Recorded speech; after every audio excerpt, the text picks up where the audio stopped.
ایک مسئلہ خواتین بہت زیادہ پوچھتی ہیں، اس کا بھی ان کو یقین نہیں ہوتا کہ جو ہم کلرڈ کانٹیکٹ لینس لگاتے ہیں کیا ان کو لگانا جو ہے وہ جائز ہے کہ جائز نہیں. تو جو آپ کی کلاسز ہو چکی ہیں نئے گروپ کی تو ابھی تک پردے کی کلاس نہیں ہوئی، شاید اس کے بعد اگلی کلاس ان کی پردے کے موضوع پر ہوگی تو اس میں اس کی ڈیٹیل آ جائے گی. لیکن بہرحال کلرڈ کانٹیکٹ لینس لگانا خواتین کے لیے اگر کوئی تو فتوے کی بنا پر حرام کہتے تھے، اگر زینت کے لحاظ سے ظاہر کلرڈ کانٹیکٹ لینس تو لگائے بھی زینت ہی کے لیے جاتے ہیں. یہ نیت ہے اور اگر نامحرم کے سامنے آ رہے ہیں تو اپنی آنکھوں کو چھپانا پڑے گا، یا تو کوئی ایسے ڈارک گلاسز اس کے اوپر لگائیں کہ وہ کلرڈ کانٹیکٹ لینس نظر نہ آئیں، یا پھر یہ کہ اس کو نامحرم کے سامنے جاتے وقت نکالنا پڑے گا.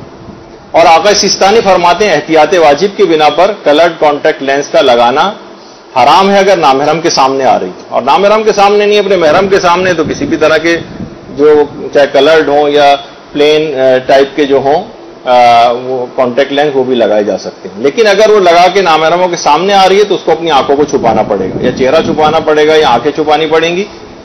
نامحرم کے سامنے نہیں آ سکتی کیونکہ وہ زینت میں شمار ہوتے ہیں. یہ ایک دماغ میں ہونا چاہیے تاکہ آپ کے سامنے رہے کہ اس میں مطابق فتاوے بھی ہیں. کچھ علماء نے فتوے کی بنا پر حرام قرار دیا اور کچھ نے احتیاط واجب کی بنا پر. نامحرم کے سامنے نہیں آ سکتی. پھر خواتین بہت زیادہ پوچھتی ہیں کہ لمبے اگر ہم تھوڑے سے ناخن کر لیں، کیونکہ خواتین کے لیے ناخنوں کو معمول سے تھوڑا سا بڑھانا شریعت میں اس کو پسندیدہ سمجھا گیا. لیکن اگر اس نے ناخن بڑھا لی ہو تو دماغ میں یہ آتا ہے کہ کہیں ایسا تو نہیں کہ ناخن کا خواتین کے لیے بڑھا لینا یہ زینت میں آتا ہو.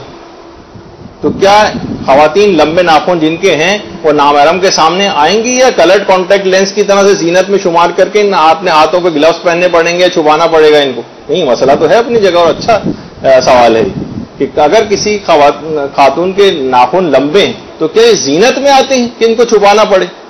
تو اس کا جواب یہ ہے کہ دیکھیے آیت اللہ خامنئی تو اس میں یہ فرماتے ہیں کہ اس کا معیار عرف ہے. لوگوں سے جا کر پوچھیے، لوگ اگر عورتوں کے لمبے ناخن کو جو معمول سے کچھ زیادہ بڑے ہوئے ہوں ان کو اگر عرف اگر ان کو زینت میں سمجھتا ہے تو عورت کو اپنے ہاتھوں کو چھپانا پڑے گا نامحرم سے. یہ تو نہیں کہا کہ ناخن کو کاٹیے جا کر، نہیں، اپنے ناخنوں کو چھپا لیں، اپنی چادر کے اندر لے لیں، اپنے دوپٹے کے اندر ناخن کو لے لیں، اپنی مٹھی کو بند کر لیں کہ اس کو ناخن نظر نہ آئے.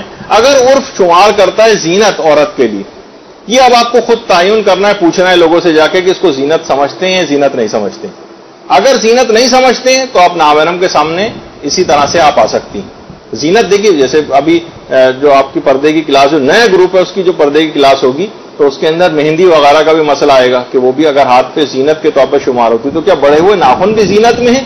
تو جواب یہ ہے کہ آیت اللہ خامنئی کے فتوے میں لوگوں سے جا کر عرف پہ ڈیپینڈ کرتا ہے، ان سے جا کر پوچھیے کہ اس کو وہ کیا کہتے ہیں. اگر وہ اس کو یہ کہتے ہیں کہ جناب یہ تو زینت میں آتے ہیں عورت کے لیے، تو پھر آپ نامحرموں سے لمبے ناخنوں کو بھی چھپانا پڑے گا یا ان کو کاٹنا پڑے گا. لیکن اگر لوگ کہتے ہیں نہیں بھائی یہ تو معمول ہے، اس میں تو کوئی زینت وینت کی بات نہیں ہے، تو پھر آپ نامحرم کے سامنے ویسے ہی آ سکتی ہیں، ہاتھوں کو کھول سکتی ہیں. آقا سیستانی یہ فرماتے ہیں کہ عورتوں کے جو معمول سے تھوڑے سے جو لمبے ناخن ہوتے ہیں یہ زینت میں شمار نہیں ہوتے اور ان کا چھپانا واجب نہیں. انہوں نے تو اپنی رائے بھی دی تھی اور عرف کے اوپر نہیں چھوڑا. برحمتك يا أرحم الراحمين وصلى الله على محمد وآله الطاهرين.